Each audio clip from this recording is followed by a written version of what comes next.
Mr. Briggs, thank you so much for taking the time today to talk to us, and your lecture today was very informative and well put together. So, if I'm not mistaken, you started out as a sports journalist, right? That is true. I was a sports reporter. Could you tell us a bit about how your career path led you to this, actually?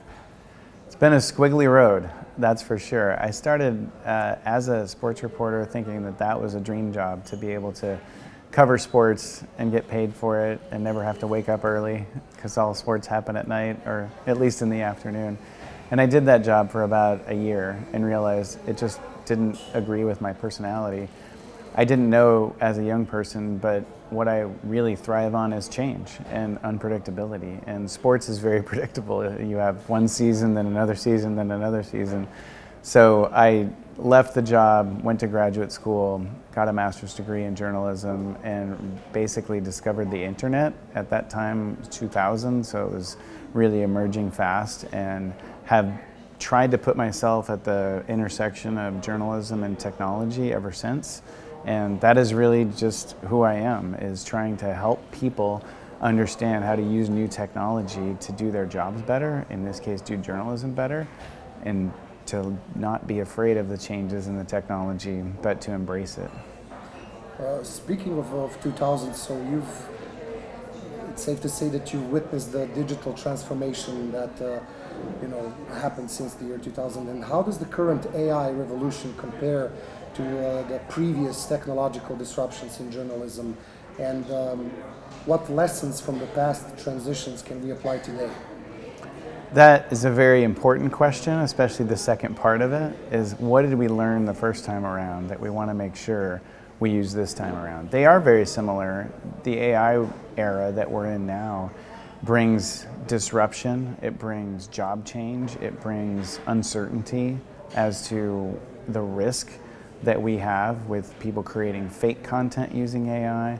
We also have the risk of AI companies using media content to build their LLMs with. So there are plenty of risks to go along with the promise of using these tools to do our jobs better. And those are similar aspects of the first revolution, the digital revolution. The part of the equation that I want to help people avoid is the fear. And we went through it the first time when the internet disrupted newspapers and television and radio, and it was a matter of trying to help people understand that we need to embrace this opportunity and that make it work for us instead of trying to work against it.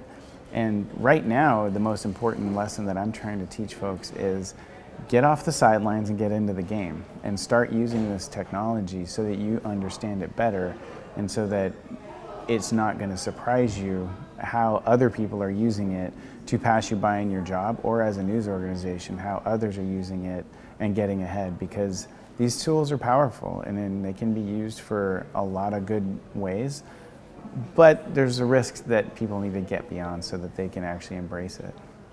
Speaking of AI adoption, in your work across the United States, Europe, rest of the world, what cultural differences have you observed in how newsrooms approach AI adoption and innovation?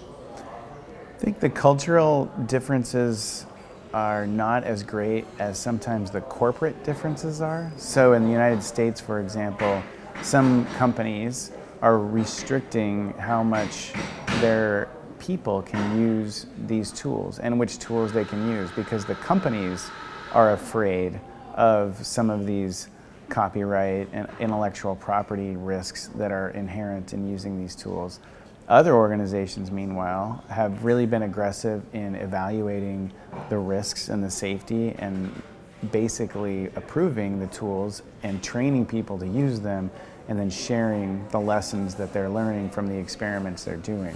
So I haven't seen the cultural differences by nation as much as I've seen it by company. Mm-hmm. And your recent research, if I'm not mistaken, revealed that 2 in 3 employees use ChatGPT without their boss's knowledge. What implications does this hidden AI adoption have for newsroom culture and management, and how should news organizations address it?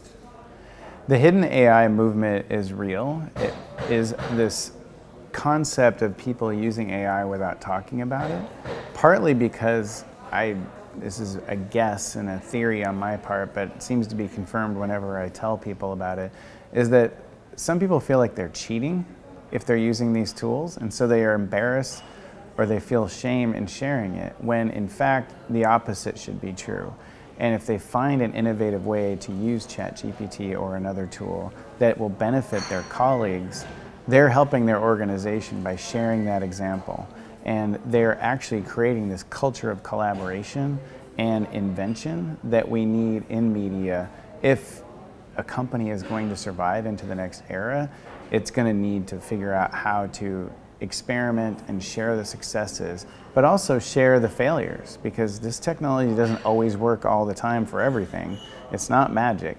So we need to be able to share what it doesn't do so that other people don't waste their time trying to use it for that use too.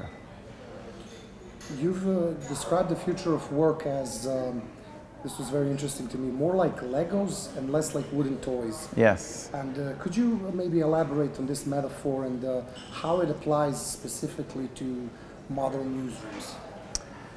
The software of our past has been like a wooden toy, meaning it is what it is. So if you had a wooden boat or a wooden car, as a child, that's what you were playing with, a boat or a car.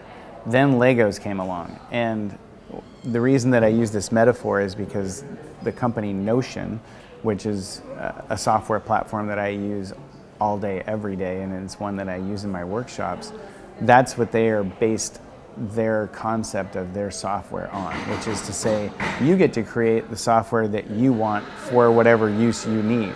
So again, back to the Lego story, or comparing it to a toy, maybe I want to play with a car one day, but maybe the next day I want to play with a boat.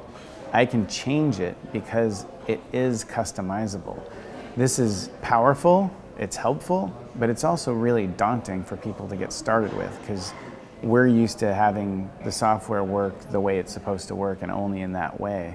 I think for media organizations, it unlocks a tremendous amount of potential to work differently, to cover topics, to report on subjects in a way that we haven't been able to do before, because the constraints of information analysis are now being opened up. And so we can analyze much greater data sets using AI than we ever could before. So thinking about how do we make really complex topics into the kinds of stories that will resonate with our audience, we now have an ability to do that we didn't have before, but only if we can embrace this type of software, which takes a lot more customization than previous versions did. Your AI Essentials workshop emphasizes practical implementation of over theoretical discussion, let's say. And, what's the single most impactful AI workflow you've seen implemented in a newsroom? I think consolidating information into an ecosystem that is protected from the open internet and using AI across it to synthesize that information and to make sense of it much faster is the best first move that any newsroom can make using AI right now. So whether it's using Notion or a piece of software like it, a different platform, some media companies are building this themselves, and I think that in the future, all media companies will have a content management system where all of their previous stories, all their archives, and all of their research, everything is in this one body of knowledge. Some people are calling this the perfect memory of an organization.